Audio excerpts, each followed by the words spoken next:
Tell us, where in the world are you watching from? Now, let's dive into today's story. Chapter 1. The Perfect Life. Alexander Knowles stood at the floor-to-ceiling windows of his downtown office, watching the Seattle skyline glitter in the morning light. At 35, he had built an empire from nothing.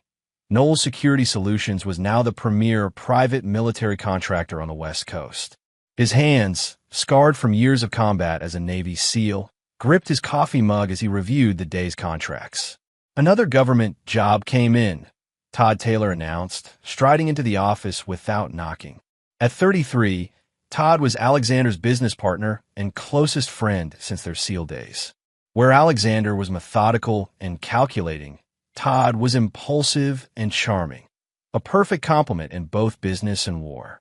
Alexander turned, noting the excitement in Todd's eyes. What kind of job? Extraction mission. American diplomat's daughter kidnapped in Syria.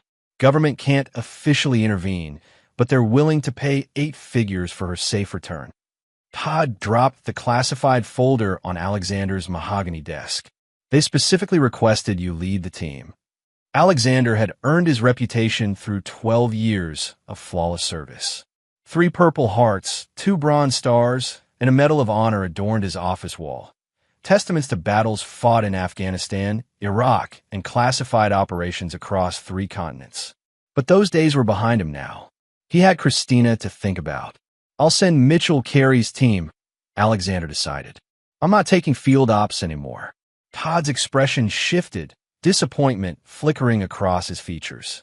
Come on, Alex. This is exactly the kind of mission that built our reputation. The client specifically wants the legendary Alexander Knowles.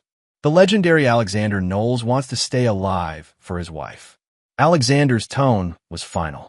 Besides, Christina and I are planning a trip to Europe next month. 8 years of marriage, and I've never taken her to Paris. The truth was more complicated.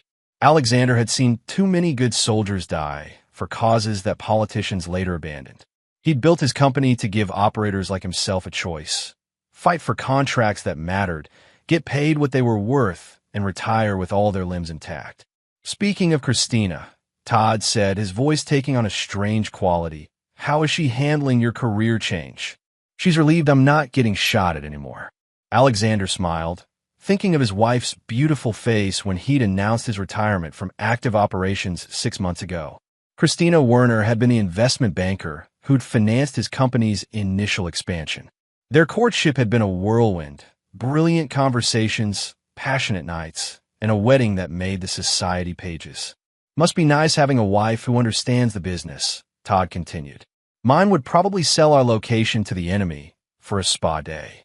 Alexander laughed, but something in Todd's comment sat strangely. Christina's not like that.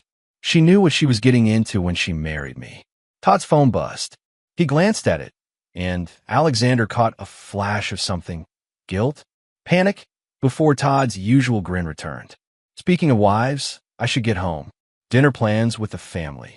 After Todd left, Alexander remained at his window, watching the sun set over Elliott Bay. His office phone rang, Christina's office number. Hey, beautiful, he answered. Ready for dinner? I made reservations at that place you love.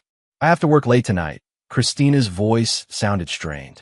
The Morrison account is exploding, and the partners need me to handle the damage control. Again, Alexander frowned. This was the 4th time this month. Christina, you've been working 60-hour weeks. When's the last time we had dinner together? I know. I'm sorry, Alex. Just give me 2 more weeks to get through this deal. Then we can plan that Paris trip, okay? Something in her voice, too bright, too forced, made Alexander's trained instincts prickle. But he pushed the feeling down. This was Christina, not some enemy operative. All right, I love you. Love you too. After hanging up, Alexander decided to surprise her with dinner at the office. Christina's investment firm occupied 3 floors of a gleaming downtown tower. Alexander knew the security guard and could easily get to the 32nd floor where Christina worked. But when he arrived at Morrison & Associates at 8 p.m., the building was dark. The security desk confirmed what Alexander's gut already knew. No one from the investment firm had been in the building past 6. Alexander sat in his car in the parking garage, staring at his phone. Christina's location services showed her iPhone at their Bellevue home, but she just told him she was working late downtown. For the first time in 8 years of marriage, Alexander began to doubt his wife. Chapter 2. Cracks in the Foundation. Alexander spent the next week observing patterns. Christina claimed late nights 4 times, but each time, her phone placed her at home, at the gym, or at locations she never mentioned. When he casually asked about her Morrison account work, she provided vague details that didn't match the firm's actual client roster, information Alexander could access through his security company's financial connections. On Thursday evening, Alexander decided to follow her. Christina kissed him goodbye at 6 p.m., claiming another late night. Alexander waited 15 minutes, then tracked her BMW using the GPS system he'd installed for security purposes. Instead of heading downtown, Christina drove to a luxury apartment complex in Kirkland, the Meridian, known for housing Seattle's young tech elite. Alexander parked across the street and watched through binoculars as Christina entered the building using a key card. She knew the access codes. This wasn't a client meeting. His phone buzzed with a text. "Working late again tonight. Don't wait up. Love you." Alexander photographed the timestamp and Christina's location. 7 months of supposed late nights suddenly made sense. His wife wasn't having an affair with a stranger. She was having an affair with someone who knew their schedule, their security, their lives. The next morning, Alexander hired a private investigator named Raphael Clark, a former FBI agent who owed him favors from their military contractor days. Within 48 hours, Raphael had answers. The apartment belongs to Todd Taylor, Raphael reported in Alexander's office Monday morning. He's been leasing it for 8 months under an LLC. Your wife has been photographed entering and leaving at least 3 times a week for the past 6 months. Alexander stared at the surveillance photos spread across his desk. Christina laughing in Todd's arms. Christina kissing Todd at the apartment's balcony. Christina wearing lingerie Alexander had never seen as she closed the bedroom curtains. "There's more," Raphael continued grimly. "I ran a deeper background check on Taylor. His financial records show some interesting patterns. Large cash deposits that don't match his stated income from your company. Offshore accounts in the Cayman Islands. Wire transfers from shell companies. How much money are we talking about? Conservative estimate? $2 million in the past year. Alex, either Todd's running side operations you don't know about, or someone's paying him for information about your business." Alexander's blood chilled. Knowles Security Solutions handled classified contracts. They knew government operation schedules, diplomat movements, military contractor activities. In the wrong hands, that information was worth millions to hostile foreign governments. "I need you to dig deeper. Find out who's paying Todd and what information he's selling."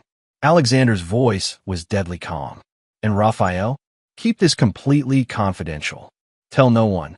After Raphael left, Alexander sat alone in his office, pieces of a horrifying puzzle assembling in his mind. Todd had access to all their company's contracts. He knew which missions Alexander might personally take. He knew their security protocols, their government contacts, their operational procedures. 8 months ago, Todd had started pushing Alexander to take more dangerous field operations. The Syria extraction job wasn't the first. Todd had been suggesting increasingly risky missions, each time specifically requesting Alexander lead the team personally. Alexander opened his secure laptop and accessed their contract database. Over the past 8 months, Todd had recommended 7 high-risk operations in hostile territories. Alexander had turned down all of them, sending other team leaders instead. But what if one day Alexander said yes? His secure phone rang, a government number. "Knowles. Mr. Knowles, this is Colonel Marcus Hand, JSOC. We have a situation requiring immediate attention. American journalist captured by insurgents in Afghanistan. The State Department needs plausible deniability for an extraction." Alexander felt ice in his veins. "What's the timeline?" "Wheels up in 6 hours. "And Mr. Knowles?" "The journalist is Jonathan Knowles. I believe he's your brother." Alexander's younger brother had left the SEALs 2 years ago to become a war correspondent. Jonathan was fearless, idealistic, and currently being held by the same insurgent network that had cost Alexander 3 good men on his last official mission. "I'll take the job," Alexander heard himself say. "Excellent. Todd Taylor has already volunteered to handle support logistics from your end. Seems he specifically requested to coordinate this operation." Alexander hung up, his mind racing. Todd knew about Jonathan's capture before Alexander did. Todd had volunteered for support logistics, meaning he'd know Alexander's exact route, timing, and extraction plans. This wasn't a rescue mission. This was a trap. Chapter 3. The Setup. Alexander had 4 hours to prepare for what he now understood was an assassination attempt orchestrated by his best friend and his wife. The smart move would be to decline the mission and expose Todd's betrayal. But Jonathan was still in enemy hands, and Alexander never left a man behind, especially not his brother. Instead, Alexander began planning his own trap. He called Mitchell Carey, his most trusted team leader, on a secure line. "Mitchell, I need you to assemble a shadow team, completely off the books. Don't tell Todd or anyone else at the company. What's the situation? I'm being set up. The Afghanistan extraction is a trap, but my brother is the target, so I have to go. I need you to follow 48 hours behind with a cleanup crew." Alexander spent the next 3 hours creating false operational plans to feed Todd while developing his real strategy. He installed hidden tracking devices in his gear and created dummy communication protocols. Most importantly, he recorded a detailed video confession explaining Todd and Christina's betrayal, to be released if he didn't return. At the final briefing, Todd was unusually eager to review Alexander's mission parameters. "Standard extraction protocol?" Todd asked, taking notes. "Modified. I'll be going alone first to assess the situation." Alexander fed Todd false coordinates, false timing, and false extraction routes. "Can you coordinate with our government contact to ensure air support is positioned correctly?" "Absolutely." Todd's eyes gleamed. "I'll make sure everyone knows exactly where you'll be." Alexander boarded the transport plane with murder in his heart. Whoever Todd was working for would be expecting Alexander at the wrong coordinates at the wrong time. Meanwhile, Alexander would be hitting the real target location with backup plans Todd couldn't sabotage. But 14 hours later, as Alexander parachuted into the Afghan mountains, he realized his calculations had been wrong. The insurgents were waiting at the correct coordinates.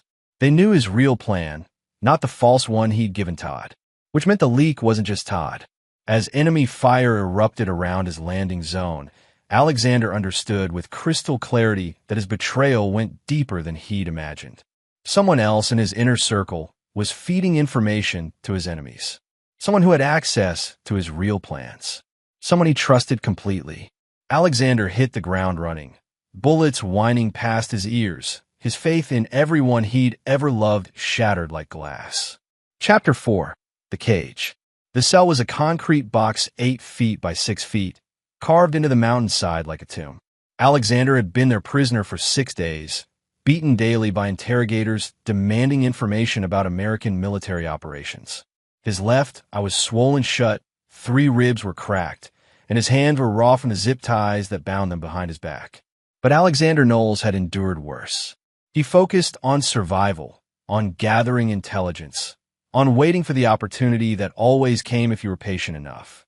The insurgent compound was smaller than expected, maybe 20 fighters total. They moved with the discipline of former military, not the chaotic energy of typical militants. Someone was training them. Someone was funding them. Someone with intimate knowledge of American special operations.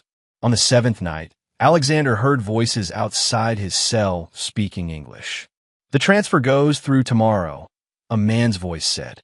American accent, educated. "Once Knowles breaks, we'll have everything we need about their government contracts. And if he doesn't break?" Another voice, also American. "Then we kill him and blame the insurgents. Either way, the objectives are met." Alexander pressed his ear to the concrete wall, straining to identify the speakers. But the voices moved away before he could gather more intelligence. On the 8th night, everything changed. Alexander was lying on the filthy floor when he heard the distinctive sound of an encrypted satellite phone connecting. The guard outside his cell was speaking in hushed tones, but in the mountain silence, every word carried. "You wire the rest." A woman's voice crackled through the phone speaker. Alexander's blood turned to ice. He knew that voice.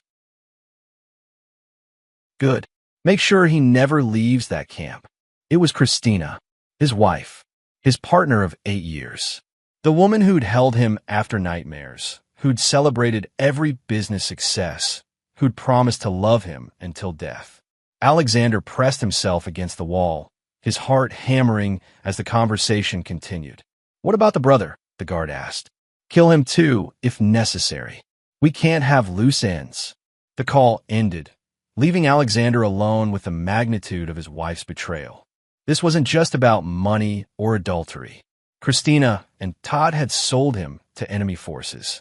They'd arranged for his capture, his torture, his murder, and they were willing to kill Jonathan to cover their tracks. Alexander closed his eyes and began to plan. Not escape, that would come later. He began to plan revenge. The next morning brought a new horror. Alexander's cell door opened, and a figure stepped into the dim light. Gray hair, weathered face, expensive tactical gear that looked out of place in the mountain compound. "Hello, son." Edwin Werner, Christina's father. The man who'd walked her down the aisle 8 years ago. The man who'd welcomed Alexander into the family with firm handshakes and fishing trips. Edwin knelt beside Alexander's bound form, producing a combat knife that glinted in the pale light filtering through the cell's barred window. "Shouldn't have married my daughter," Edwin sneered, pressing the blade to Alexander's neck.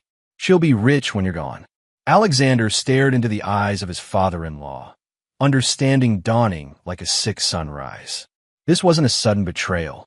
This had been planned for years. Christina's marriage to him, Todd's friendship, their business partnership, all of it had been orchestrated to get close to Alexander's government connections. "You want to know the beautiful part?" Edwin whispered, the knife drawing a thin line of blood. "Christina never loved you. Not for a single day. You were always just a mark." Through his swollen eyes, Alexander saw a shadow move behind Edwin. A figure in black tactical gear, moving with the silent precision of a predator. Jonathan, his younger brother, had found him. Jonathan held a finger to his lips, silenced pistol aimed at Edwin's head. Alexander's heart thundered with hope and rage. His brother had come. The one person in the world who hadn't betrayed him. The one person who still gave a damn whether Alexander Knowles lived or died. But as Alexander met Jonathan's eyes across the cell, he saw something that made his blood run cold. Jonathan wasn't looking at Edwin with the focus of a rescuer. He was looking at Alexander with the cold calculation of an executioner. Chapter 5, Blood Brothers. "Hello, brother." Jonathan's voice was steady, professional. The same tone he'd used on 100 missions together. But the silenced pistol in his hands wasn't aimed at Edwin Werner. It was aimed directly at Alexander's chest. "You took long enough, T.O. Get here," Edwin said without turning around. "I was starting to think the plan had failed." "Traffic was heavy," Jonathan replied with cold humor. "Is he ready for transport?" Alexander's mind reeled. Jonathan, his younger brother, the man he'd trained, protected, and loved more than anyone in the world except Christina. Jonathan was part of the conspiracy. "Wait," Alexander croaked through his swollen throat. "Jonathan, what the hell?" "Shut up." Jonathan snapped, his weapon steady. "You have no idea how long I've waited for this moment."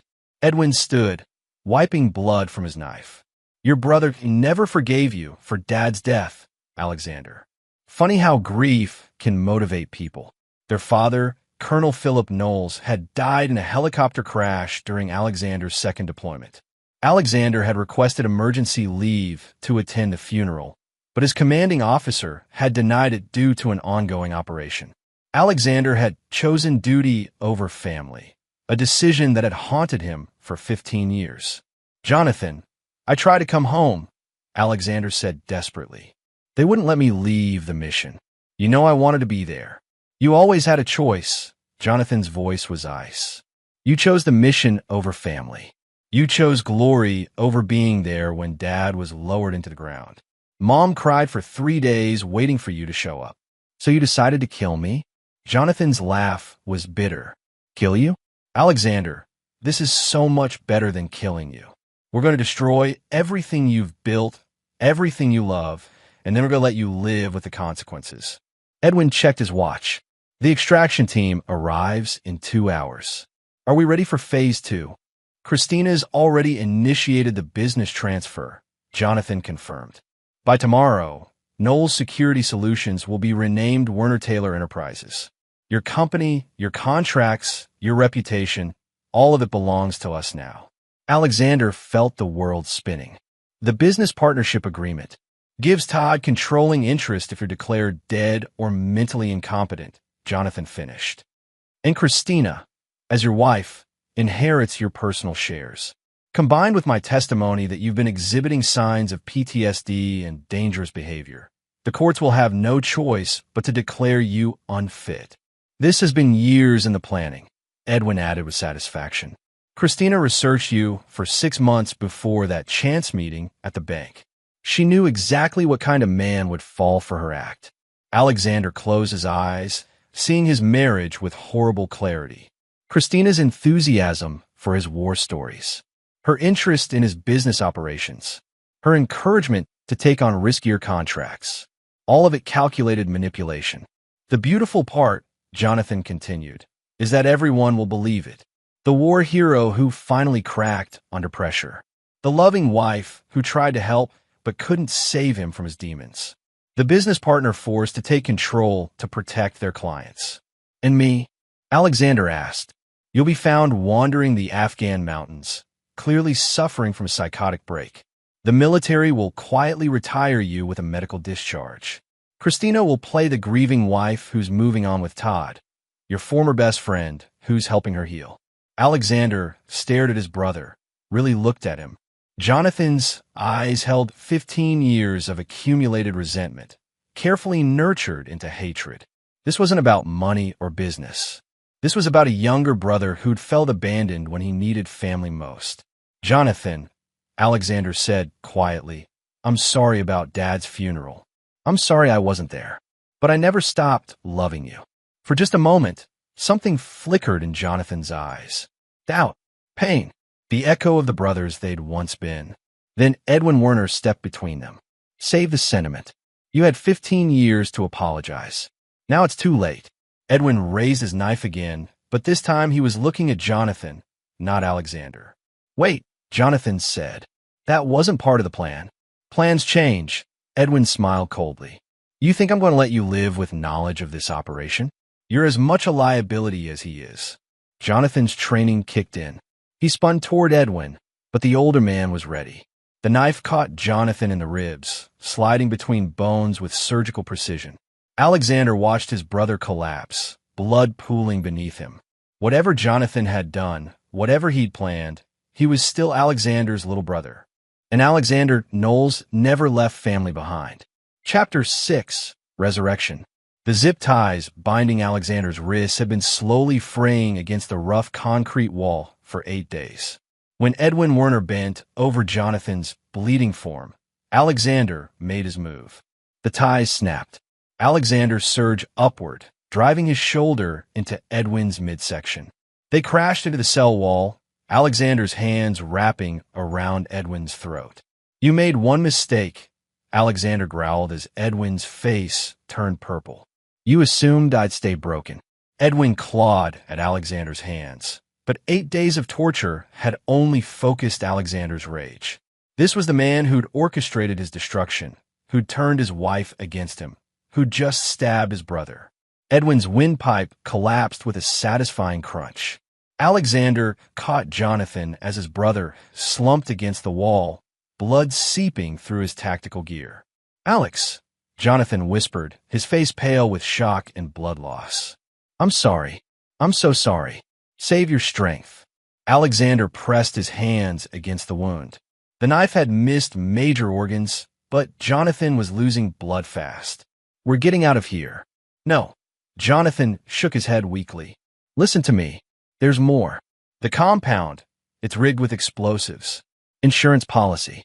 If you escape, they'll detonate everything and blame the explosion on an American airstrike. Alexander processed this information coldly. Where are the detonators? Command bunker. North side of the compound. But Alex, there are 20 fighters between here and there. Then I'd better hurry. Alexander stripped Edwin's body of weapons and gear. The old man had been carrying military-grade equipment, encrypted radio, tactical knife, and a custom .45 that Alexander recognized as Special Forces issue. Jonathan, I need you to stay alive for 10 more minutes. Can you do that? His brother nodded weakly. What are you going to do? What I should have done 15 years ago. Choose family over everything else. Alexander slipped from the cell into the mountain compound's labyrinthine corridors. The insurgents had grown careless over 8 days, assuming their prisoner was broken. Alexander used that overconfidence against them. The first guard died silently, Alexander's hands snapping his neck from behind. The second guard managed a surprise shout before Alexander's knife found his heart. By the third kill, Alexander had recovered his captured gear and was moving like the predator he'd been trained to be. The command bunker was exactly where Jonathan had said it would be.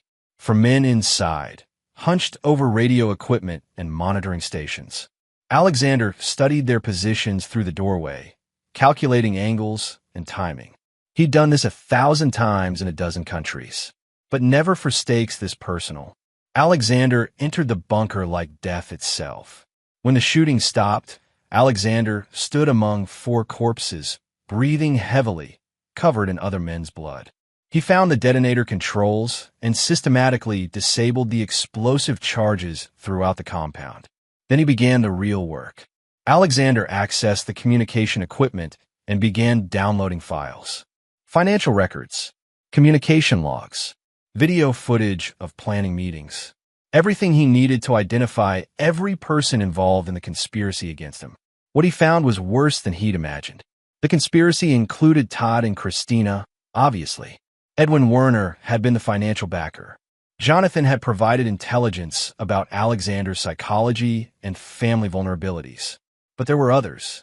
Government contacts who'd leaked classified information. Business competitors who'd funded the operation to acquire Alexander's contracts. Foreign agents who'd paid millions for access to American military intelligence. The betrayal wasn't just personal, it was treason on a massive scale. Alexander uploaded everything to secure servers he controlled, then started a timer on the compound's own demolition charges. He had 20 minutes to get Jonathan out before the mountain became a crater. He found his brother where he'd left him, barely conscious but alive. Time to go, Alexander said, lifting Jonathan onto his shoulders. Alex, Jonathan whispered as they moved through the compound corridors. The apology? I'm in it. I've hated you for 15 years for something that wasn't your fault. We'll talk about it when we're safe. Will you forgive me? Alexander paused at the compound's exit, looking out at the Afghan mountains where an extraction helicopter would be waiting. Behind them, 15 minutes remained on the demolition timer. Ahead lay a future where Alexander would have to decide what justice looked like. I forgive you, Alexander said finally, but I'll never forgive them. Jonathan was quiet for a long moment. What are you going to do? Alexander's smile was cold as winter steel. I'm going to go home and show Christina and Todd what happens when you betray a Knowles. The explosion that consumed the compound could be seen for 30 miles. Official reports would blame the destruction on a successful American military strike against insurgent forces. No one would ever know that Alexander Knowles had single-handedly dismantled the network that betrayed him. But that was just the beginning. Chapter 7. The Homecoming. 3 weeks later, Alexander Knowles stood in the shadow of Seattle's Space Needle, watching his own memorial service through binoculars. The official story was perfect. Alexander had died heroically rescuing his brother from insurgent forces. Jonathan had survived with selective amnesia about the details, claiming trauma-induced memory loss. Christina played the grieving widow flawlessly, accepting condolences while Todd Taylor comforted her with appropriate restraint. From Alexander's vantage point in the Olympic Sculpture Park, the performance was masterful. Christina wore black Prada, her tears precisely timed for maximum effect. Todd delivered a eulogy that painted Alexander as a hero while subtly establishing Todd's credentials to inherit the business. Quite a show, Raphael Clark said, appearing beside Alexander like a ghost. The private investigator had been instrumental in staging Alexander's death and documenting his enemy's next moves. Any surprises? Your wife cleaned out your personal accounts the day after you were declared missing in action. Todd filed paperwork to assume control of the company within 48 hours. They're not even pretending to grieve privately. Alexander lowered the binoculars, his face carved from stone. And the government contracts? Werner Taylor Enterprises is already bidding on your classified projects. They're using your security clearances and operational knowledge to undercut competitors. Conservative estimate? They'll have stolen $12 million in contracts by year-end. Perfect. Alexander's smile was winter itself. Let them get comfortable. The plan had crystallized during his rescue flight from Afghanistan. Killing Christina and Todd would be satisfying but temporary. Alexander wanted something more elegant. He wanted to destroy them the same way they'd tried to destroy him. Slowly, completely, with the full knowledge that their destruction was coming. Phase 1 begins tomorrow, Alexander continued. Are our assets in place? Raphael nodded. Stephanie Morse has been hired as Christina's new assistant. She's former CIA, completely loyal to us. Marcus Hand is positioned at the Pentagon to monitor which classified contracts Todd is trying to access. And Mitchell Carey has been watching the Werner family compound for 3 days. Alexander had spent 2 weeks assembling his revenge network. Former military contacts who owed him favors. Intelligence operatives looking for freelance work. Business associates who'd been betrayed by competitors and wanted their own justice. What about Jonathan? Your brother is exactly where you left him. Officially recovering from his injuries, but actually serving as our inside source. His guilt over the conspiracy has made him completely cooperative. Alexander felt no satisfaction in his brother's remorse. Jonathan had been manipulated by Edwin Werner for years. His grief over their father's death carefully shaped into a weapon against Alexander. The real architects of the conspiracy were Todd and Christina. Any word from our financial specialist? Brian Walker has been monitoring their accounts. Christina thinks she's hidden her stolen assets, but Brian's tracking every transaction. When you're ready to move, we can seize everything. Alexander checked his watch.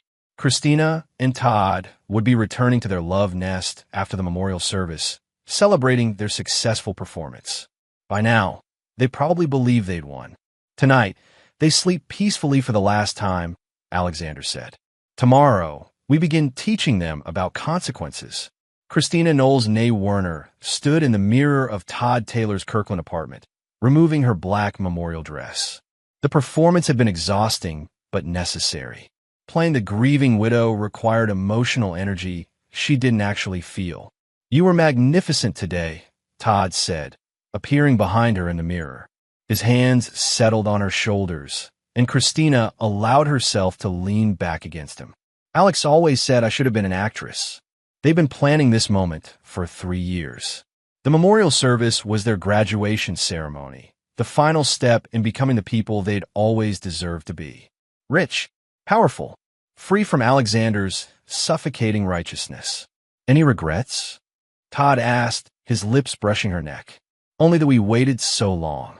Christina turned in his arms, studying his face. What about you? He was your friend. Alexander Knowles was never my friend.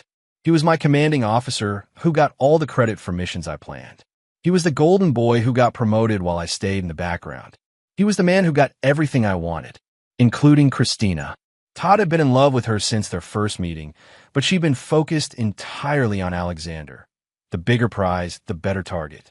Well, now you have everything, Christina said, kissing him deeply. The company, the contracts, the money. And me. And tomorrow we make it official. I filed the final paperwork to rename the company. You file the insurance claims. By next week, we'll be the wealthiest security contractors on the West Coast. Christina smiled, thinking of the numbered accounts holding Alexander's money, the life insurance policies that would pay out millions, the contracts Todd was already negotiating with their government contacts. She went to bed that night, dreaming of the life she'd finally earned. She woke up to find her apartment surrounded by FBI agents. Chapter 8. The Reckoning. Christina Werner, you're under arrest for conspiracy to commit treason. FBI agent Diana Sullivan stood in the doorway of Todd's apartment, warrant in hand, while a dozen agents moved through the rooms with practiced efficiency. Christina sat up in bed, her mind racing. There's been a mistake. My name is Christina Knowles, and I'm a widow. My husband died 3 weeks ago. Your husband died in Afghanistan, Agent Sullivan agreed. But not the way you think. Alexander Knowles survived his capture and provided extensive testimony about your conspiracy before agreeing to enter witness protection. The words hit Christina like physical blows. Alexander was alive. Alexander knew everything. Alexander had betrayed them the same way they betrayed him. Where's Todd? Christina demanded. Mr. Taylor is currently being arrested at his office. We've also arrested Edwin Werner, Jonathan Knowles, and 12 other individuals connected to your network. Through the apartment's windows, Christina could see news vans gathering. By noon, the story would be everywhere. The grieving widow who'd actually conspired to murder her war hero husband. I want a lawyer. You'll need one. The charges include conspiracy to commit murder, treason, fraud, money laundering, and conspiracy to sell classified information to foreign agents. As the FBI agents led Christina away in handcuffs, she caught a glimpse of a familiar figure across the street. Alexander Knowles stood beside a black SUV, very much alive, watching her destruction with cold satisfaction. Their eyes met through the apartment window. Alexander didn't smile or wave or show any emotion at all. He simply watched as the woman who'd promised to love him until death was dragged away to face the consequences of her choices. Todd Taylor's arrest happened at the Knowles Security Solutions office, in front of every employee. Alexander had choreographed the timing perfectly. Todd was in the middle of a staff meeting, explaining the company's transition to new leadership when federal agents surrounded the building. Todd Taylor, you're under arrest. Todd tried to run. Actually tried to fight his way through the agents to reach the building's rear exit. It took 4 men to subdue him, and by the time they had him in handcuffs, he was screaming Alexander's name like a curse. He's supposed to be dead. Alexander Knowles is dead. Mr. Knowles is very much alive. Agent Sullivan informed him, and he's provided evidence of your 3-year conspiracy to steal classified information and murder American citizens. The evidence was overwhelming. Financial records showing Todd's illegal income. Communication logs proving his contact with foreign agents. Video footage from the Afghan compound showing Todd coordinating with Edwin Werner. And most damning of all, recorded conversations where Todd explicitly discussed murdering Alexander. Mitchell Carey, who'd been acting as temporary company manager, addressed the stunned employees after Todd's arrest. Effective immediately, Alexander Knowles resumes full control of this company. He's alive, he's safe, and he's coming home. Alexander watched Todd's arrest from the company's parking garage, speaking with Raphael Clark on an encrypted phone. Werner's been arrested at his Bellevue mansion, Raphael reported. The FBI found $2 million in cash, classified military documents, and communications equipment linked to foreign intelligence services. What about the others? All 12 co-conspirators are in custody. The government officials who leaked information, the business rivals who funded the conspiracy, the foreign agents who bought intelligence. Everyone who touched this operation is going down. Alexander felt a profound satisfaction, not just at his enemy's defeat, but at the completeness of their destruction. By tonight, Todd and Christina would be in federal holding cells. Edwin Werner would be facing life in prison for treason. The business they tried to steal would be restored to Alexander's control. There's one more thing, Raphael said carefully. Jonathan wants to see you. Alexander's brother was being held at a federal facility in Tacoma, officially under arrest, but actually in protective custody. Jonathan's cooperation had been essential to documenting the conspiracy, but Alexander hadn't spoken to him since Afghanistan. Schedule it for tomorrow. I have other priorities tonight. Alexander's most important priority was a visit to the Bellevue home he'd shared with Christina for 8 years. The house where she'd lied to him every night for 3 years. The house where she'd planned his murder while cooking him dinner. the house where Alexander Knowles intended to reclaim everything that had been stolen from him. Chapter 9. Justice Served. Alexander stood in the foyer of his Bellevue mansion, surrounded by 8 years of married life. Wedding photos smiled down from the walls. Alexander in his dress uniform, Christina radiant in white, both of them playing roles they'd never truly inhabited. The FBI had secured the house as a crime scene, but Alexander's government connections had granted him one final visit before the property was permanently seized as evidence. Raphael Clark moved through the rooms with a handheld scanner, locating and cataloging the surveillance equipment Christina had hidden throughout the house.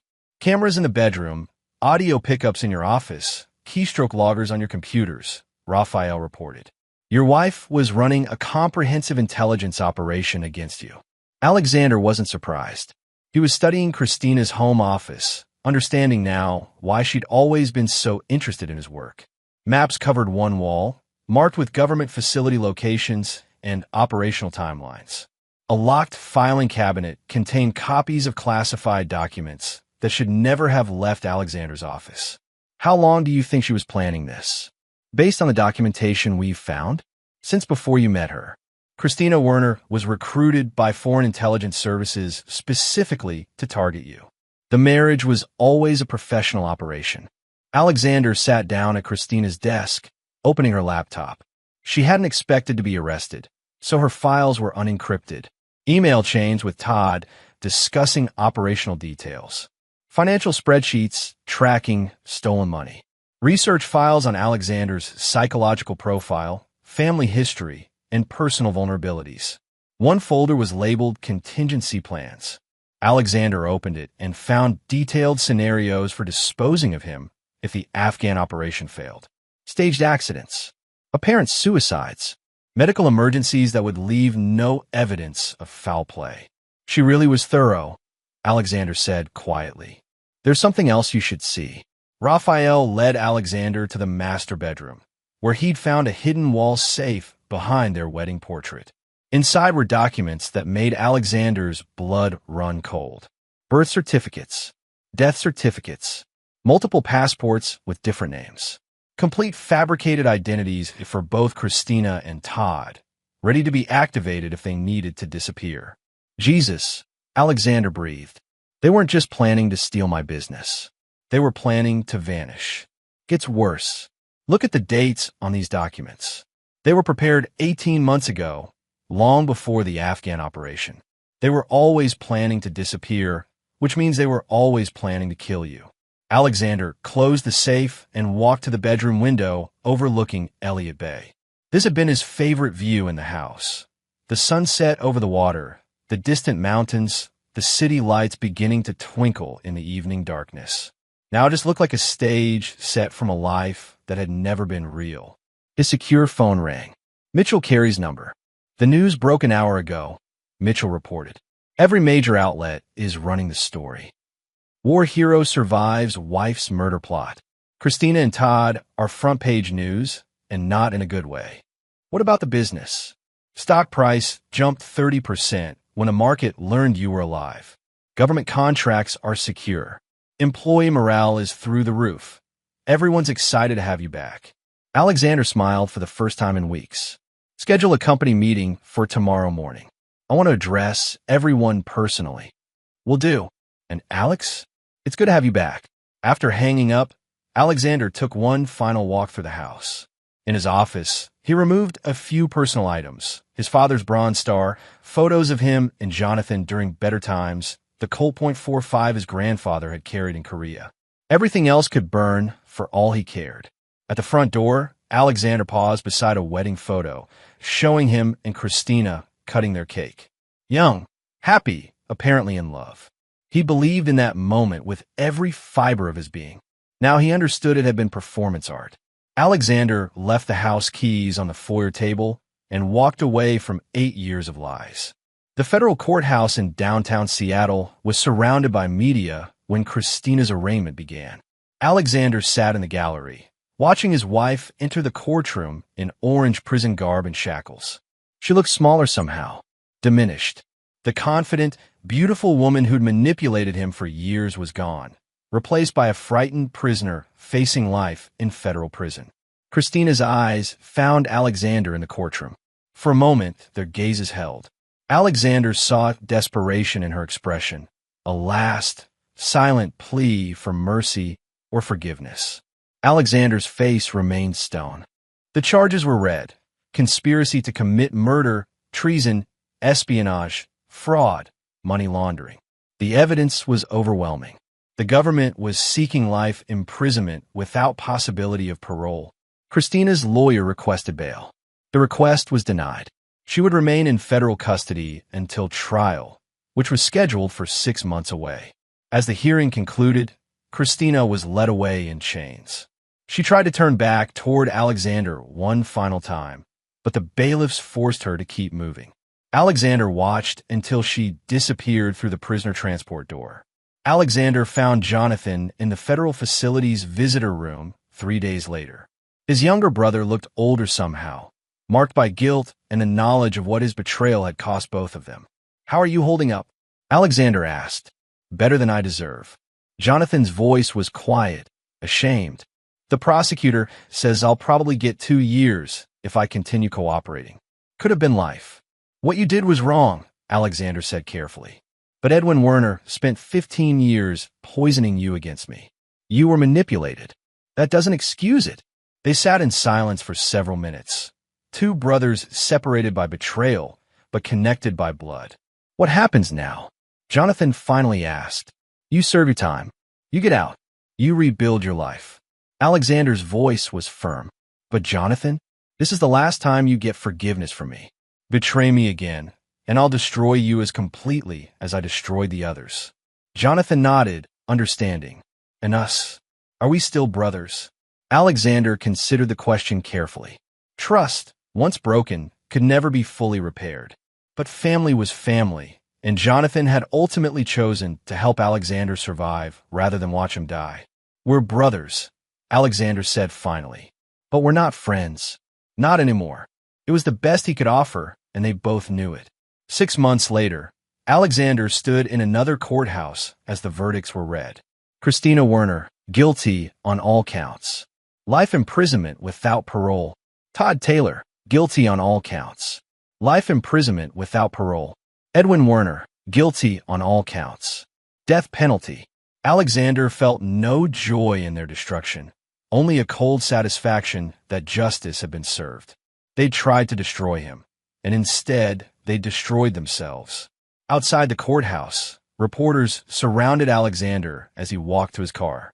"Mr. Knowles, do you feel vindicated by today's verdicts?" "Justice has been served," Alexander said simply. "What's next for you and your company?" "We're stronger than ever. Knowles Security Solutions will continue serving our country and protecting American interests around the world." "Any final words about your wife's betrayal?" Alexander paused, looking directly into the camera. "I learned a valuable lesson about trust. I won't be making that mistake again." 5 years later, Alexander Knowles stood in his new office overlooking downtown Seattle. Knowles Security Solutions had tripled in size since the trial, becoming the premier military contractor in the Pacific Northwest. Alexander had remarried, a fellow veteran who understood the costs of service, and built a life based on truth rather than deception. Sometimes he thought about Christina, spending the rest of her life in a federal penitentiary. Sometimes he wondered if she ever regretted her choices, or if she was still convinced she'd been justified in trying to destroy him. It didn't matter. Christina Werner was dead to him, as completely as if he'd put a bullet in her head himself. Alexander Knowles had learned the most important lesson of his life. When someone betrays you, you don't forgive them. You make them pay, and you make sure they never forget the price of crossing a man who keeps his promises, especially the promise of revenge. The war hero had survived. His enemies had not. Justice, Alexander reflected, was the most beautiful thing in the world when it finally arrived. And there you have it. Another story comes to an end. What did you think? I'd love to hear your thoughts in the comments below. If you enjoy this story, consider joining our community by subscribing. It means the world to us. For more stories like this one, check out the recommended videos on screen. And I'll see you there.